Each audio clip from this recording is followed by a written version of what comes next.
Bonjour à tous, aujourd'hui je vous refais un update sur mon Project Pan. Ça fait un moment que je vous ai pas updaté un petit peu sur les produits que j'ai réussi à terminer, sur ceux qui me restent à terminer, sur ceux que j'ajoute. Voilà, ça c'est un rendez-vous qu'on a depuis à peu près un an. J'adore vous retrouver comme ça de temps en temps pour vous montrer un petit peu ce que j'ai réussi à terminer ou pas. Ça m'encourage à utiliser les produits qui sont déjà ouverts et d'éviter le gaspillage. Et je vais vous montrer tout de suite les produits dont il est question. Alors, je vais vous présenter les produits qui ont été terminés. Alors, malheureusement, il y a une partie que j'ai jetée, qui était déjà dans des produits terminés, donc je vais être assez brève pour que la vidéo soit un petit peu plus rapide. J'ai terminé cette poudre-là, qui est ma poudre chouchoute de chez Rimmel. Je vous en ai déjà parlé, je pense que vous l'avez vu plusieurs fois dans des empties. C'est une poudre qui fait partie de mes indispensables beauté. Donc ça, bien évidemment que je l'ai racheté. Je m'en suis passé quelques semaines parce que voilà, j'avais envie de découvrir autre chose et honnêtement, je peux véritablement pas m'en passer. Donc ça, j'ai terminé. Ensuite, ça, je sais pas si c'est encore disponible. Je devais terminer ce crème à lèvres de chez Kiko, donc c'est chose faite. C'est un crème à lèvres qui est appréciable, hein. Je suis pas certaine qu'ils existent encore, ceux-là. C'est un joli nude. Voilà, bon, bien, mais pas transcendant non plus. Donc voilà. Seul produit soin que je crois que j'avais, enfin non, il y en avait d'autres, mais en tout cas dans ceux qui me restent, c'est le peeling de chez Resultime. Autant je suis une amoureuse de la lotion essence, je vous en parle, ça fait partie aussi de mes indispensables beauté, autant la lotion peeling ne m'a pas laissé sans voix. Je vous remettrai aussi ma vidéo empties, j'essaierai de vous l'accrocher pour que vous puissiez voir, parce qu'il y a des produits que j'ai dû jeter qui figuraient dedans. Mais voilà, donc ça clairement j'ai vu, j'ai testé, mais j'ai pas adoré. Ensuite, j'ai ce fond de teint là en stick de chez Make Up For Ever que j'ai adoré. Alors par contre, je vous expliquais dans ma vidéo empties qu'au départ, il a une odeur un peu particulière. C'est pas qu'il a tourné, j'ai vu qu'il y avait plusieurs personnes qui avaient le même constat, donc je pense que c'est au niveau de la formulation. Mais à ce jour, pour moi, c'est le meilleur fond de teint stick que j'ai testé. Donc ça, c'est certain que je le rachèterai. C'est juste que voilà, je le terminerai assez rapidement quand je l'aurai entamé parce qu'il ne vieillit pas très bien. Mais c'est un excellent fond de teint en stick. Et je vous expliquais dans cette vidéo que c'est juste génial ce type de format quand vous vous déplacez. Ça vous évite d'avoir des produits qui coulent. C'est super nomade comme produit. Ultra efficace au niveau de la couvrance, c'est modulable. Vraiment voilà, conquise, j'adore ce produit. Toujours de la même marque, ce produit là a été reformulé, c'est le Ultra HD Concealer. Moi la teinte que j'avais c'était Y31, très bon anti-cerne. Franchement j'aime juste pas tellement ce format là, moi je préfère vraiment les embouts mousse, je trouve ça plus pratique. J'avais déjà racheté la nouvelle formule mais je m'étais trompée de couleur donc je l'avais revendue. C'est possible que je le rachète, alors pas dans l'immédiat parce que franchement des anti-cernes je me retiens d'en racheter parce que j'en ai une multitude, j'en ai moins une vingtaine à tester. Donc pas dans l'immédiat mais c'est un bon produit. Ensuite de chez Good Molecule, vous savez que j'adore cette marque là, j'ai terminé l'huile à la squalane que j'ai trouvé génialissime et que je rachèterai. Vraiment elle est dingue, je trouve qu'elle a permis à ma peau de retenir davantage l'hydratation. Donc ça c'est une petite huile à petit prix mais qui était vraiment un plaisir à utiliser. Ensuite j'ai terminé, non, il a très mal vieilli ce rouge à lèvres là, les Generation G de chez Glossier. La teinte que j'ai c'est la teinte Cake. Je l'ai racheté parce que, et j'ai ma soeur l'autre jour qui est venue chez moi qui testait des rouges à lèvres, qui l'a acheté aussi. Je trouve que c'est le rouge à lèvres très naturel, parfait. C'est genre vos lèvres en mieux. Et je vous dis tout le temps que j'aime pas l'effet lèvres mordues parce que pour moi l'effet lèvres mordues je l'associe à une couleur un peu rouge, rose que je déteste. Et là en fait c'est vraiment un nude. Donc j'adore ce rouge à lèvres, bien évidemment que je l'ai racheté. Donc a été discontinué, donc je vais pas en parler 15 ans. C'est un crayon pour les sourcils de chez L'Oréal qui était pas mal, qui s'appelle le Brow Stylist Definer. Qui est avec un petit bout comme ça, un petit goupillon. Écoutez, c'était un bon produit. Après, j'ai d'autres équivalences drugstore qui sont plus facilement accessibles. Donc voilà, je rachèterai pas. J'ai également terminé cette crème teintée de chez Laura Mercier. Je vous expliquais pareil dans ma vidéo empties que ça n'avait pas été un franc succès. Donc ça, je ne rachèterai pas. Et dernier produit que j'ai réussi à terminer, c'était cet highlighter là.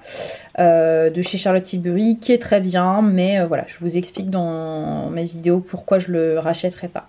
Donc voilà pour ce que j'ai terminé. Pour les produits qui me restent encore à terminer, j'ai toujours ce bronzer là de chez Milk et je vous avais dit lors de ma précédente vidéo que si je l'avais pas terminé j'allais m'en séparer parce que je trouve qu'il a pas une très bonne odeur.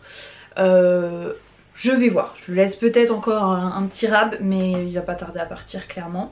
Ensuite il me reste toujours ce blush liquide de chez NARS. Je suis super contente parce que quand je l'ai entamé il était full Et là je suis à peu près à la moitié. Je vais le terminer parce que j'adore ce blush là. D'ailleurs il y a la teinte Luster que j'ai vue chez NARS que je trouve ouf. Donc ça, même si je pense que vous allez attendre encore les prochains NTs pour que j'arrive au bout de ce produit là, je l'adore. Donc ça, je le garde. J'arrive aussi à la fin, je suis trop contente, je l'ai même racheté, de mon bronzer, d'un de mes bronzers chouchous de tous les temps, qui est le chocolat soleil de chez Too Faced. Vous voyez, je blague pas, hein. Je suis vraiment en train de racler les bords. Ça c'est certain, ça sera bientôt terminé. Il est génial ce bronzer là, il est génial. Je l'ai racheté, le packaging a changé. Ensuite j'ai le Size Up de chez Sephora. C'est un mascara que j'ai adoré au départ et en fait je trouve qu'il vieillit très très mal. Il est vraiment pas beau, il a tendance à s'effriter maintenant. Donc je vais le terminer, mais je le terminerai pas seul, je le terminerai en combinaison d'autres produits parce qu'il en reste quand même mine de rien pas mal. Donc ça voilà, pareil. Et autre produit que j'ai pas mal utilisé ces derniers temps, pareil ça c'est des produits, ça vous met des années et des années avant de voir le bout. C'est le Secret Camouflage de chez Laura Mercier et il me semble qu'ils l'ont reformulé maintenant. Alors c'est beaucoup moins rentable puisque je pense qu'au niveau du grammage vous êtes perdant. C'est un produit à double embout qui a été remplacé par celui-ci. Mais voilà, il est très efficace quand vous avez un petit bouton localisé. C'est le genre de produit que j'utilise. J'utilise ça d'abord en guise de correcteur et ça par-dessus en guise d'anti-cerne. Ensuite, dans les nouveautés, les produits que je rajoute à terminer, on va passer, il n'y a qu'un seul produit soin que je vais ajouter. C'est ce toner là de chez Fresh, vous voyez vous avez des petits pétales de rose à l'intérieur. Le Rose Deep Hydratation Facial Toner, voilà, donc ça c'est certain, je vais en arriver à la fin. Honnêtement j'en ai énormément entendu parler de ce toner là. Je sais pas tellement pourquoi, parce que franchement il casse pas trois pattes à un canard. Je le trouve vraiment pas génial compte tenu du prix. En plus c'est exorbitant, il me semble que c'est genre 47 €, quelque chose comme ça. Alors pour le coup il dure relativement longtemps, mais voilà, on va terminer ça. Je me suis mis aussi cette primer là de chez Glossier. Vous savez que les primers c'est pas forcément le produit que je préfère. En fait disons que c'est pas un automatisme pour moi, je l'inclus pas forcément dans mes routines beauté. Mais voilà, celui-ci ça fait un moment que je l'ai, donc il faudrait vraiment que je l'entame davantage pour le finir parce que j'ai une multitude de produits. Mais je déteste le gaspillage, je ne supporte pas le gaspillage, donc quand j'ai un produit j'aime bien en venir à la fin. Donc ça voilà, je pense que ça va me faire de longs mois encore, mais elle est bien, du peu que j'ai utilisé c'est une bonne base. Ensuite catégorie de produits ultra difficile à terminer. C'est une édition limitée donc ça je suis même pas sûre que je puisse vous retrouver un lien. C'était une palette de chez Tarte, la Foil Finger Paint, qui est sublimissime. Voilà comment se présente la bête, je vous montre, qui est sublimissime. Voilà comment est-ce qu'elle se présente, je vais vous le swatcher. En fait les trois fards là que vous voyez juste ici, ce sont des fards crémeux métallisés et je sens que déjà ils sont en train un petit peu de changer au niveau de la texture. Donc je veux absolument les utiliser le plus possible et ce sont des fards qui sont incroyablement intenses. Vous voyez la merveille? Ils sont super sublimes, super beaux. À chaque fois que je me maquille avec le marron, on me demande ce que j'ai sur les yeux. Et ben cette palette est canon. Et c'est juste que comme je l'ai pas à portée de main, c'est vrai que j'y pense pas du tout. Et pour les deux autres teintes que vous avez là, ce sont des paillettes en fait, avec plein de reflets et tout. C'est pas les choses que j'utilise au quotidien. Je pense clairement pas en venir à bout de cette palette parce que c'est super compliqué de terminer les palettes yeux, qui puisaient avec ce type de texture parce que c'est pas ce que j'utilise tous les jours. Mais voilà, je veux l'avoir sous la main pour pouvoir y penser et pour pouvoir l'utiliser le plus possible. Alors attendez, je vais me démaquiller la main parce que je sens qu'il va y avoir des accidents. En plus j'ai une chemise blanche, donc autant vous dire que c'est du suicide. Alors ensuite niveau anti-cerne j'en ai 3. J'ai celui-ci de chez CoverFX qui est le Power Play et la teinte que j'ai c'est Medium 2. Alors c'est un petit peu foncé. Donc c'est un anti-cerne que je n'utilise pas seul, que je mixe avec un autre, mais c'est un très bon anti-cerne. Donc ça potentiellement quand je le finirai, mais il y a vraiment beaucoup de produits, hein, vous avez 10 ml. Je pense que je le rachèterai mais dans la bonne teinte cette fois-ci. Je le prendrai genre en light 3, quelque chose comme ça, mais il est un petit peu trop foncé. Après pourquoi pas, je pourrais aussi l'utiliser quand je prendrai un petit peu des couleurs en guise anti-cerne parce qu'il est super couvrant. Donc ça voilà, ma mission c'est de le terminer d'ici quelques mois. Ça c'est un produit, je pense pas que je vais avoir de mal à le terminer mais c'est incroyable la longévité de ce produit là. Pareil, j'ai ma meilleure amie à qui je l'ai recommandé, elle l'a acheté il y a plus d'1 an. En le mettant tous les jours, c'était son seul anti-cerne. Et elle vient là, juste là, de le terminer. Donc franchement c'est super rentable, vous avez quoi? Vous avez 15 ml, donc ce qui est énorme comme contenance pour un anti-cerne. Et moi c'est pareil, je crois que ça, sans vous mentir, j'ai dû l'avoir au début de ma chaîne, donc ça fait plus de 2 ans que je l'ai et honnêtement moi je l'utilise quasiment quotidiennement. Alors c'est pas le seul que j'utilise parce que j'en ai une multitude, mais j'utilise vraiment de manière très assidue. Quand en fait je veux un anti-cerne qui fait le taf, je prends lui. Et là il me reste vraiment très peu, donc ça d'ici quelques semaines c'est certain que je l'aurai terminé. Bien évidemment je l'ai déjà racheté. Ensuite, produit capillaire que je veux terminer, qui est pas mal du tout, où j'en suis là à peu près, ça fait longtemps pareil que je l'ai entamé, donc je voudrais le terminer. C'est ce produit là de la marque It's a 10, c'est une marque qui est géniale, américaine, que vous pouvez vous procurer certainement sur le site d'Amazon. C'est un produit 10 en 1 comme le nom l'indique et moi c'est un produit qui clairement fait partie de mes indispensables capillaires, mais voilà, je vous dis ça fait trop longtemps que je l'ai, donc j'ai envie de le terminer et de découvrir autre chose. Donc ça pareil, je pense, vu ce qui reste, je suis à plus de la moitié, ça se fera tranquillement lors des prochains empties. Ensuite, produit très compliqué à terminer, c'est ce gloss là de chez MAC, je dirais que je suis à peu près à là, c'est la teinte Ample Pink que j'adore. C'est un gloss que j'adore, c'est le genre de gloss que je peux porter seule, qui est suffisamment pigmenté sans trop l'être, parce que je déteste quand les glosses sont totalement opaques. Gloss magnifique, mais c'est juste que voilà, comme je l'ai pas à portée de main, c'est vrai que j'y pense pas. Donc là je le laisse, en fait je vous l'avais montré dans ma vidéo collection tour, si vous l'avez pas vu, n'hésitez pas à la checker. Je vous avais montré qu'en fait j'ai un bac sur mon bureau où j'appelle un peu la beauty station. D'ailleurs j'ai fait des travaux et j'ai fait mes dressings, ça y est ils sont arrivés. Peut-être que je vous prévoirai une vidéo pour vous montrer à quoi ça ressemble, mais je suis ravie du résultat, j'ai fait ça pendant mes vacances. Bref, tout ça pour vous dire que je vais le mettre à portée de main, comme ça j'y penserai et je l'utiliserai plus souvent. Ensuite j'ai un mascara que j'aimerais terminer, c'est le Roller Lash de chez Benefit, qui est pas mal, mais je préfère largement le Bad Gal Bang, quelque chose comme ça de chez Benefit. Voilà, c'est un bon mascara mais c'est pas non plus le Nirvana. Donc j'ai hâte de le terminer pour pouvoir en entamer d'autres. Franchement les produits que je termine le plus facilement ce sont les mascaras et les anti-cernes parce que c'est vraiment des produits que j'utilise quotidiennement. Alors dernier anti-cerne que j'ai à vous présenter, c'est celui-ci, c'est le Age Rewind de chez Maybelline.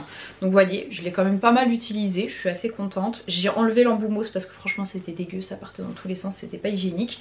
Donc voilà, faudrait que je pense à le terminer celui-ci. Très longtemps qu'il est ouvert, donc pareil j'ai pas envie de le gaspiller et je veux le terminer avant d'ouvrir autre chose. C'est vraiment une motivation pour moi de faire ce genre de vidéo parce que je vous dis ça me contraint et ça m'oblige à terminer des produits avant d'en ouvrir d'autres, et sur ça je suis vraiment chiante en plus parce que vraiment je vous dis j'ai énormément de choses et je ne supporte pas le gaspillage. La dernière fois je vous ai expliqué qu'il y avait un mascara que j'avais adoré dans mes empties mais je l'ai laissé trop longtemps sans l'utiliser en fait, et donc du coup il a super mal vieilli. Je minimise beaucoup mes achats, alors j'ai encore un très gros haul beauté à vous présenter, mais j'essaie d'espacer au maximum mes achats parce que bah, là de toute façon au niveau où j'en suis c'est clair et net que j'achète pas par besoin mais par envie, mais je vous dis je suis vraiment dans une démarche de d'abord utiliser ce que j'ai avant de racheter ou d'ouvrir d'autres choses. Donc là pareil, catégorie de produits super compliqué à terminer, mais je suis très fière de moi parce que je commence à faire des trous. C'est une marque pareil qui est disponible je pense chez Target aux États-Unis, donc qui est très difficilement accessible en France. Je sais plus où est-ce que j'avais vu ça, mais j'avais commandé ça via internet et en fait c'est une palette de neutres froids comme ça de chez Sonia Kashuk que j'adore, et vous voyez que bah voilà, j'utilise beaucoup ces fards de transition à tel point qu'il y a un creux quand même. Alors après ce sont des fards qui sont très poudreux, mais voilà, ça c'est vraiment la palette de neutres de basique que je vais avoir sous la main. Comme ça dès que je veux faire, ça m'arrive très fréquemment, le look que je fais le plus souvent c'est en général juste prendre un fard un peu brun histoire d'ajouter un petit peu de définition, du mascara, une lichette de mascara et basta. Donc voilà, je veux pouvoir utiliser cette palette en priorité. Je pense pas y arriver à bout, mais essayer de l'utiliser le plus possible. Pareil, produit que j'ai depuis des lustres, d'ailleurs je l'ai racheté, c'est le Boy Brow de chez Glossier que j'ai porté aujourd'hui. Moi la teinte que j'ai c'est la teinte brown. Pareil, ça fait beaucoup trop longtemps que je l'ai ouvert ça, donc je veux vraiment l'avoir sous la main pour pouvoir y penser et pour pouvoir le terminer. Alors un produit, je crois que je l'avais mis dans mes flops et il y en a une d'entre vous qui m'a dit mais Halima t'en mets 3 fois trop, et elle avait raison, donc merci si tu passes par là. C'est de chez Daniel Sandler, en fait je vous avais parlé des watercolors, donc j'ai des blushs que j'adore et il y a aussi cet highlighter là, et vous voyez franchement je l'ai beaucoup utilisé, donc je dois être là à peu près, et franchement c'est mon enlumineur quasiment quotidien depuis des mois et des mois. En étant beaucoup moins généreux sur la quantité que je mets, bah, le rendu n'est pas le même et c'est beaucoup plus joli. Parce que ce que je vous disais, ce que je vous montrais dans la vidéo, c'est que ça avait tendance à faire un petit peu, vous savez, des grumeaux, des choses comme ça. Mais je pense que vraiment je mettais trop de matière. Donc voilà, il est très joli. Comme c'est un produit issu de la Green Beauty et qui a une deadline de 6 mois, je veux l'utiliser le maximum possible. Et je veux terminer cette vidéo avec 2 blushs, un liquide et un poudre. Et d'ailleurs je suis très fière de moi. Vraiment, là je me dis bravo parce que c'est le genre de produit que j'ai jamais creusé de ma vie. Jamais. C'est celui que je porte, j'adore ce blush. C'est un blush de chez Makeup Geek et c'est la teinte Smitten qui est magnifique. D'ailleurs je suis dégoûtée parce que Makeup Geek, je vous en ai déjà parlé, c'est une marque que j'adore, qui malheureusement s'est vraiment essoufflée. Je trouve qu'au niveau sortie produit, bah voilà, il n'y a plus grand chose, mais c'est dommage parce que ce sont vraiment des produits qui sont fabuleux. Et avant je les ai achetés sur Beauty Bay parce que les rares fois où j'ai commandé en direct sur le site de Makeup Geek, j'ai eu des frais de douane, donc je me suis dit plus jamais. Donc c'est dommage parce que ça, vous voyez, typiquement quand le blush sera terminé, bon alors j'en ai une multitude, je trouverai facilement un remplaçant, mais c'est bête parce que j'aurais bien aimé racheter ce blush là parce que je l'adore vraiment. Je vous dis à tel point que je l'ai creusé. Et ensuite j'ai ce blush là qu'il faut que je termine. J'ai acheté il n'y a pas si longtemps que ça, hein, ce blush liquide de chez By Terry, le Brightening CC Blush. Mais je vous avais dit, faites gaffe parce que quand vous regardez la date de péremption, il est marqué 3 mois après ouverture. Donc ça fait à peu près 3 mois que je l'ai ouvert. Donc j'ai pas envie qu'il tourne ou quoi que ce soit. C'est un produit qu'il faut que j'ai sous la main pour pouvoir le terminer assez rapidement et pour éviter qu'il se perde. Donc voilà pour mon Project Pan. Je suis pas trop ambitieuse parce que je sais qu'il y a des personnes qui le font à l'année. Moi je préfère le faire, allez, on va dire tous les 4-5 mois je vous fais un petit update pour vous montrer ce que j'ai réussi à terminer ou pas. Et je vous dis, c'est un type de vidéo que j'aime beaucoup parce que moi après je me dis, ah faut que je refilme ma vidéo pour leur montrer où j'en suis. Et je vous dis, c'est une sorte de challenge personnel. J'espère que cette vidéo vous aura fait plaisir. Je vous fais plein de bisous, je vous dis à très vite. Mouah.